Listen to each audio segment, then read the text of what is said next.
I change your bum life. You fight me, it's a celebration. I would beat you. When you sign to fight me, it's a celebration. You ring back home, you ring your wife.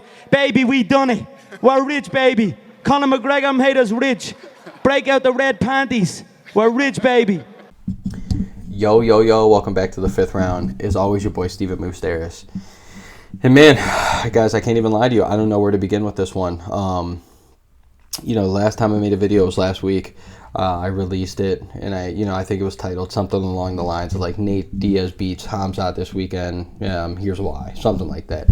And basically, last week, I woke up randomly, just feeling like Nate Diaz is getting this done this weekend. I don't know how, I don't know what he's gonna do, but something's telling me the MMA god's got him. He's riding off into the sunset. I was like, something's telling me, just something feeling weird. And then, turns out the next day, 2 days later, the press conference gets canceled. We're coming to find out, like, Kevin Holland and Khamzat, getting to it backstage, and then Diaz and the whole crowd was getting into it with Khamzat's crew. And, I don't think from Thursday to the fight night Saturday, I don't think I put my phone down one time. Like, I'm sitting there refreshing, UFC stuff on Twitter, Instagram, everything, Google, all the shit that I could possibly find, looking up all my favorite fighters. It leads out to be, they want to cancel the press conference. I'm like, okay, wild stuff still. Probably adds to the pay-per-view buys, even though I know people would rather see these guys talk shit and everything, kind of sell the fight, especially like big mouth Kevin Holland in there and Tony Ferguson and, Diaz and clearly Khamzat. So, and then the next morning, I'm working, pouring some concrete Friday, and then my phone's getting blown up. And I'm like, what's going on? And then nothing but just Khamzat might miss weight. Might miss weight. And I'm like, okay, so I throw the headphone in for the rest of the day, and I'm just refreshing all the YouTube videos I can find, everything I could possibly find to try to get this shit. I'm watching Twitter videos, all this shit while I'm at work. It's pretty funny, but, I'm dialed in. And then goes on Friday night. Oh, okay, the fight's off. Khamzat missed it by so much. The fight's off. Here we are. There were some rumblings there. Dustin Poirier was tweeting he wanted the fight. I was kind of hoping for that one.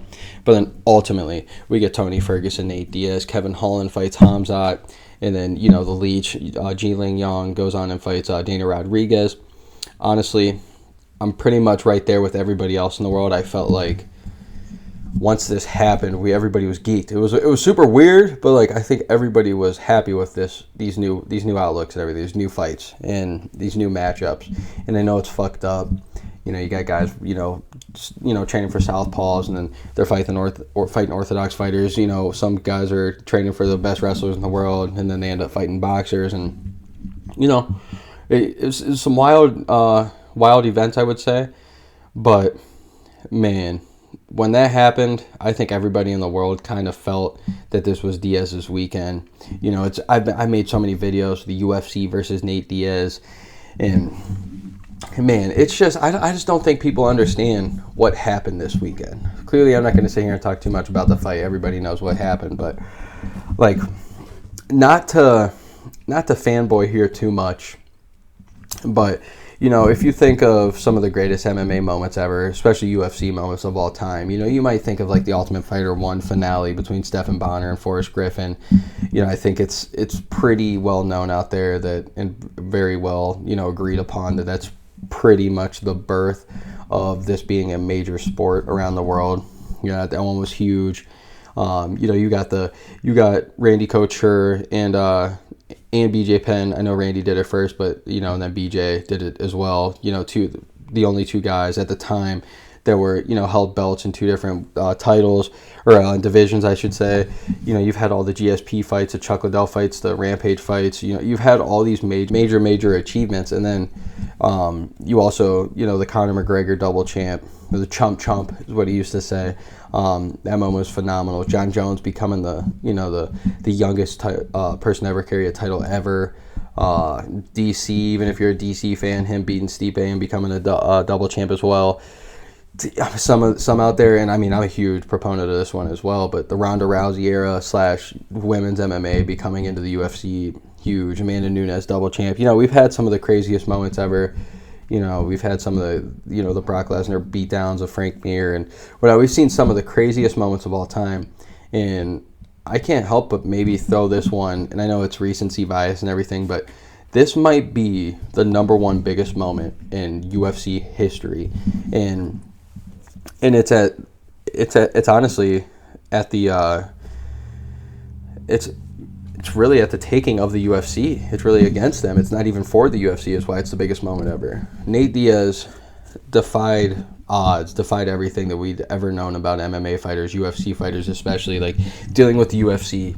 You know, we just had something with Francis Ngannou where, yeah, Francis is sitting there holding out and trying to, you know, negotiate so he can go box and stuff, but still, we all know deep down it's like Francis has to come back to the UFC. He's not quite there yet to like a Nate Diaz type career where he's been around so long, he's proven himself so much. He's been one of the original gangsters of the entire organization for so long. And for that man to be a top 3 cash cow of all time for the UFC, for that man to get out of his contract, to go against the UFC, they were trying to throw him against Khamzat fucking Chimaev, who we saw what he did to fucking Kevin Holland. And I know I'm going to do a video here about Khamzat turning into the biggest villain ever in combat sports within just an hour, which is absolutely nuts to me. But, you know, we've seen what he did to Kevin Holland, and I kind of agree with Chimaev. If you watch in his post-fight, he says, you know, like, look, Kevin Holland's better than Nate Diaz. Like, and right now he probably is, or at least, if not better, because he's not smarter, but he's definitely, you know, more in his prime, physical prime. He's probably hits harder, he's faster, probably doesn't have as good as jiu-jitsu, but still, he's 6'2", 6'3", or something like that.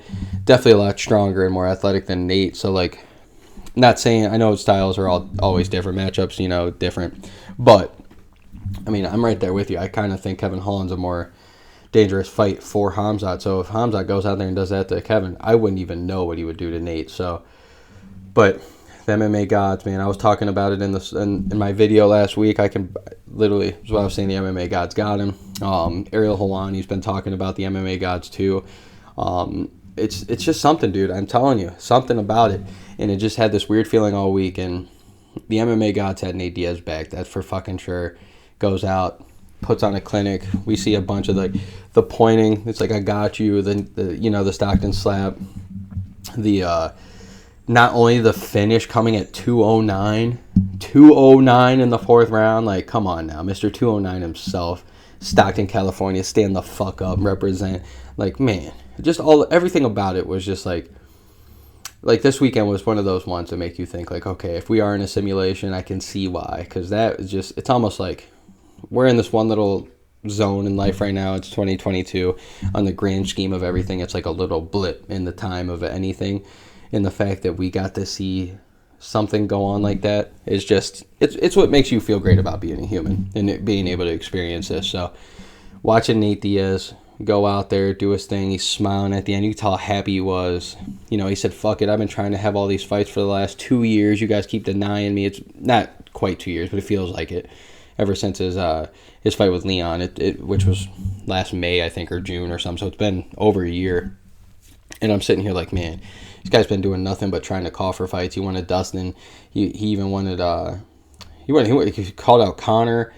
I think he called out 3 or 4 different people. Then I know Dustin was in there a couple of times. And then ultimately he says, fuck it, if you guys want to keep me, you know, sidelined, I'll take your fight with your boy Khamzat. And then Khamzat fucks it all up. So, which I'm about to do a video as well. So if you guys want to watch that, go for it. But dude, shouts out to Nate Diaz. I don't care if that man never wins again.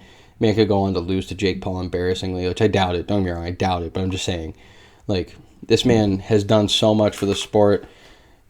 He's just paving the way for all of, like, I'm not saying that I'm going to be a future UFC fighter or anything, but I'm saying, like, he's paved the way for everyone in life to, not just in MMA and not just everything. Like, it's, hey, just because you're working for the biggest brand and everything doesn't mean that it's bigger than you. Like, you should be able to go out and do what you want. You should be able to go make deals for yourself. You shouldn't be held back just because the main brand is trying to protect themselves. So, shouts out to you, Nate Diaz. You're a fucking legend in the game. So fucking happy. I've never been so excited for a win ever. I mean, honestly, it's probably my favorite win ever. I mean, it's up there. Michael Bisping. I was never the biggest Bisping fan. Like, I like Bisping. Don't get me wrong. I love him. I've always liked him a lot, but he's never been, like, my top 3 fighter or nothing. He's definitely, like, top 20, I would say. But seeing him win at his old age or whatever. I shouldn't say old age. That's fucked up because he's not even old yet. But you know what I'm saying. Deep into his career, kind of towards the end. You know, it's like it was so cool to see what he's done. You know, Charles Oliveira, you've seen some cool wins. Like John Jones beating Shogun Rua, and half the wins he's ever had have gotten me like damn near crying. So Diaz, Nate, Nick, both of you. Honestly, if I never see you in the UFC again, I'm so blessed to ever gotten to watch you guys. No homo, nothing like that. Like, you guys have changed the game forever. You remain still the OGs, the only OGs in the game that can never be denied.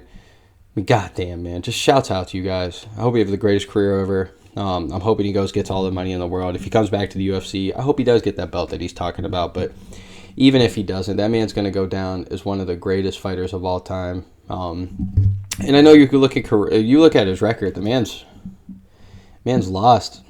What is it? I think he's 22-13 or 23-13 now or something. Not the greatest record on paper, but if you look, I think it's like 12 of those losses, or 11 of them. Out of the 13, I think, are all decisions. He got finished by Josh Thompson, and I think the cut against Jorge Masvidal, which technically was a stoppage, but that man was coming back. So, but seriously, this is getting sad for me now, man. I swear, it's coming routine for me to be making these videos of saying bye to our favorite fighters. Like Joe Lowe's on not too long ago, Donald Cerrone. I know Diego Sanchez is technically still fighting, but he's not in the UFC anymore. I mean, we can go on for days. I can go on for days. I mean, honestly, R.I.P. Elias Theodorou. I mean, that guy sadly just passed away. Like, man,